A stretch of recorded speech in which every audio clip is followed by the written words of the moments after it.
Presidenti Donald Trump po përgatitet të zbuloj pasditën e kësaj të mërkure tarifat e reja. Në atë që Shtëpia e Bardhë e ka quajtur dita e çlirimit. Ai do t'ia hollësi mbi këto plane gjatë një fjalimi në Shtëpinë e Bardhë dhe deri në këtë fazë është e paqartë se sa të larta mund të shkojnë tarifat dhe se cilat vende saktësisht mund të shënjestrohen.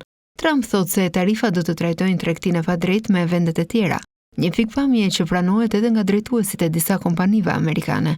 Por shumë analistë paralajmërojnë se tarifat mund të rrisin çmimet për konsumatorët si në SBA, ashtu edhe në mbar botën dhe të shkaktojnë një luftë më të gjerë tregtare.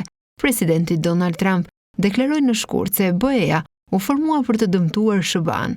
Brukseli tani po përgatitet për një luftë të kushtueshme tregtare dhe firmat europiane ka të ngjarë të goditen rënd. Prodhuesit e automjeteve gjermane dhe industritë e verës dhe shampanjës në Francë mbështeten në SBA për deri në 20% të ardhurave të tyre dhe kompanitë në Mbretërinë e Bashkuar që investojnë në bizneset e BE-s gjithashtu mund të ndjejnë ndikimin e tarifave të Trump.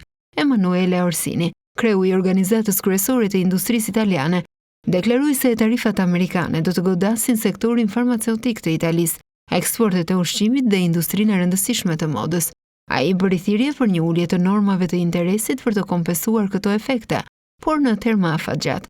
Ai thotë se tregtia brenda Europës duhet të rritet dhe me vende si India dhe Meksika. Udhëheqësit politik në Europë janë ende duke vendosur se si t'i përgjigjen masave të pritshme të Donald Trump, nëse do të akmeren me tarifat e tyre, apo do të vazhdojnë përpjekjet për të arritur një lloj marrëveshjeje.